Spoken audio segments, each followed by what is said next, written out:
I got a question from one of my subscribers the other day. He was wondering if I do a lot of biking during the winter. And to be honest, I do some biking, but not as much as in summer. We've had around minus 20 degrees Celsius here for the last couple of weeks. So it's pretty hard to go out biking on a regular basis. Well, anyways, I was planning on taking you along one of my commutes from work, which I did the other week. We had, as I said earlier, minus 20 degrees this day, and this commute back home started at around 2 p.m. in the afternoon. I work out on an island called Rönnskär, and this part here is actually a causeway going out to this island. And we have a nice bike path going along the highway here, which is really fortunate, so I don't have to be biking out on the highway because there's a lot of mining trucks going along this highway here on the right. The road surface now is actually really good. The snow fills up all the cracks that are in the pavement usually during the summer, so it's actually a smoother ride now in the winter than it is in the summer. And to the left here you can see the Botnic Bay that surrounds the islands around here where I work. This train coming on the right here is delivering material out to my job. And now we've ridden for almost 2 kilometers and we're entering a small town called Skelleftehamn. This town, Skelleftehamn, was built around 100 years ago, mainly for housing for all the workers at the factory where I work. And it's approximately 3,000 people living in this little town. And even though it's a really small town, a lot of Swedish celebrities come from here. Among others, the Swedish author Stig Larsson, who wrote the Millennium Trilogy, the Girl with the Dragon Tattoo books, if you know what I mean. So we're approaching a couple of intersections up here. This is kind of an industrial area, so you have to be careful here because cars can drive pretty fast in these neighborhoods. So now we're leaving Skelleftehamn, going out in the countryside. And a lot of people have this notion of biking in Sweden that you need these fat bikes with studded tires. I have a studded tire on my front wheel but not on my back, but I have really slim tires. I think there are 35 millimeters in width. As you can see, there's not a lot of black ice on the road surface, it's mainly just snow, so you get a really good grip usually. The snow when it's this cold is actually, you have more grip than if it's around the freezing point. If you look on the left side now, you can see the sun. As I mentioned earlier, now it's about 2:30 in the afternoon, so the days are pretty short here in Sweden during winter.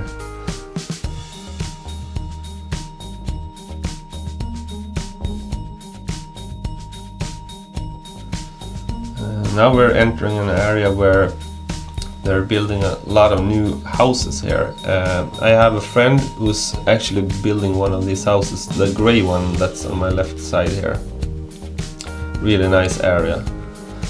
You have the river here on the left, so they have a really magnificent view of the river.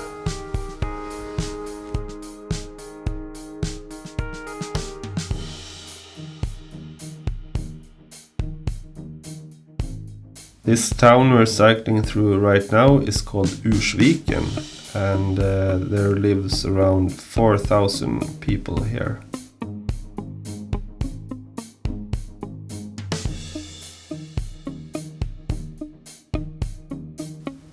So now this part of the car road stops here, and as we turn right here, we enter the next section of bike path. And this is really a nice section. As we make our left turn here, we can see the Skellefteå river on our left side, and the tracks on the ice there are from snowmobiles. So during the summer, this is a really nice beach walk.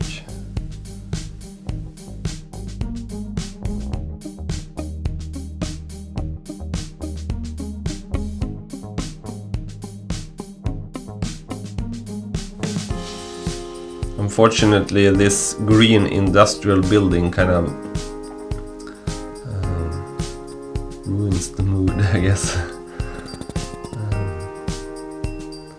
The bike path ends here and we enter a car road again. But as you can see, there are not a lot of cars driving on this road at this particular moment.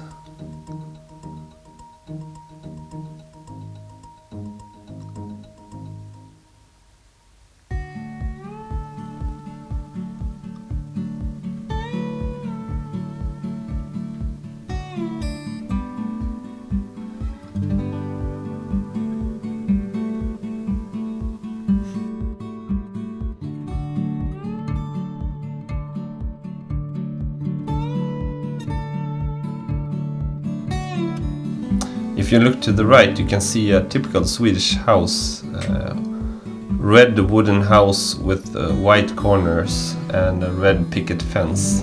That's pretty much as Swedish as you can get. There's a kindergarten, followed by a church on your right side.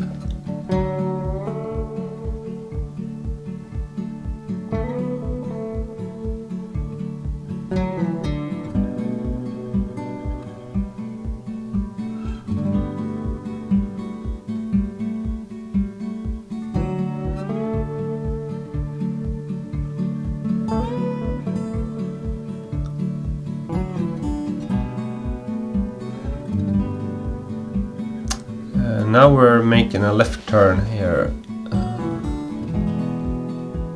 If we go right there, we end up on the highway again, and we really don't want to do that.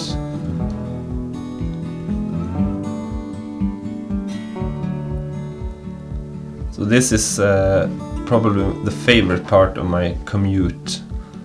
We now approach the river once again, and I think we're getting a really nice sunset over here on our left side. Yeah. This is, like I said, the nicest part of my commute, but it's also the coldest. Since the river kind of cools down all the surrounding areas, this can be really freezing when you go through it.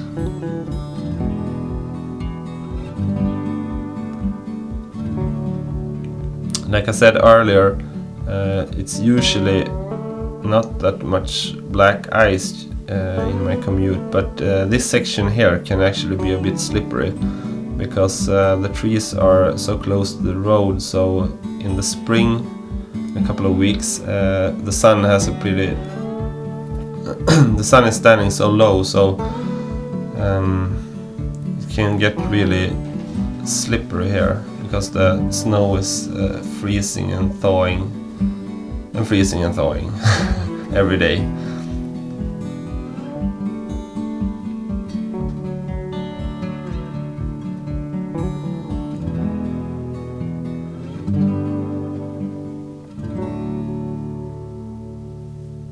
So this area we're entering now is called Bettysnäs, which means kind of the mountain village.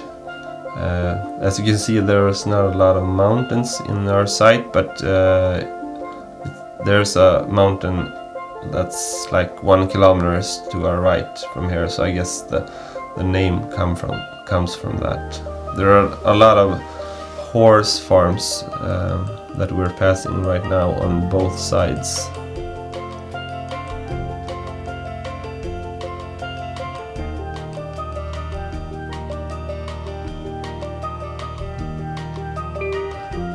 And to our right now, the railroad that we saw in the early part of this video is coming back to us, so we're gonna follow that for a while now, and we have to cross it about 1 kilometer up ahead from here.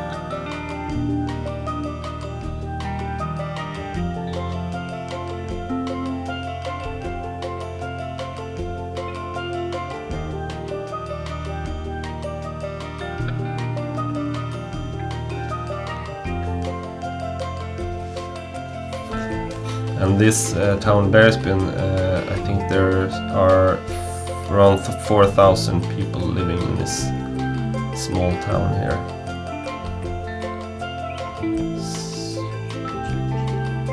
So now we make a right turn here, and we cross the railway and also the car road here. This is not the highway, we are gonna cross that a bit later. So now we're entering a new cycle path here, and while it looks like we're almost driving on the car road, this section is actually separated from the road. There's a curb here about 15 or 20 centimeters high, so you feel pretty safe cycling on this bike path here. And once again we have the river here on our left side. I get a lot of questions from people wondering how to dress for winter cycling during these extreme temperatures. The common mistake people do is to overdress. I don't really have that many number of clothes on me. Usually I freeze for the first 5 minutes or so before my body temperature goes up, and then I'm more comfortable after 5 minutes. Usually the parts of your body that are hardest to maintain warm are your hands and your feet. So it's really important to have warm gloves, and I also have these shoe covers on my feet to keep them warm. I'll try to do a video on how to dress for winter cycling in a few weeks or so you can watch what I'm wearing. So now we make a left turn up here and enter this small village called Tuvan, and this is really nice village. There are a lot of really old houses here, and like earlier, horse farms all over the place. And like we said earlier, those Swedish typical houses with that are red with white corners are abundant here. I really like this stretch of road. Even though we're only a few kilometers away from where I and a lot of other people live, it really feels like you're out in the countryside. And the road that follows here is kind of like a mini roller coaster. It goes up and down and right and left all the time.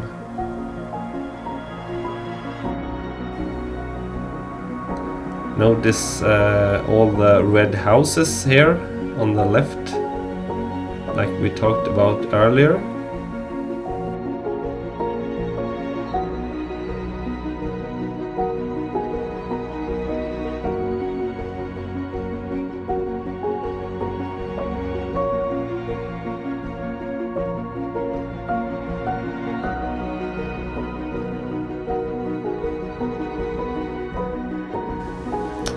So now we're finally approaching the highway, which we have to cross here on the right.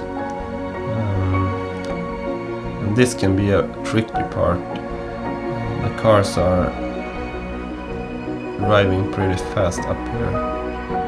But I think I was lucky this day. Oh, that's cutting it a bit close. So I have to be on this car road for only 100 meters. I now enter this cycle lane over here, but the cycle lane is not that safe either, because I think there's a car, yeah, coming from the right there, and now I have to enter one of the scariest intersections of my commute here and make a left turn, which is not that easy.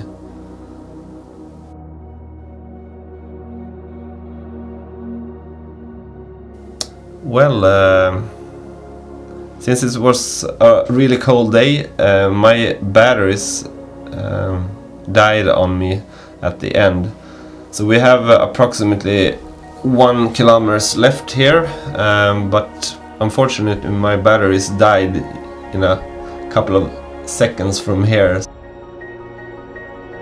So I want to thank you for watching this commute video. So I live just above these houses that you see over here.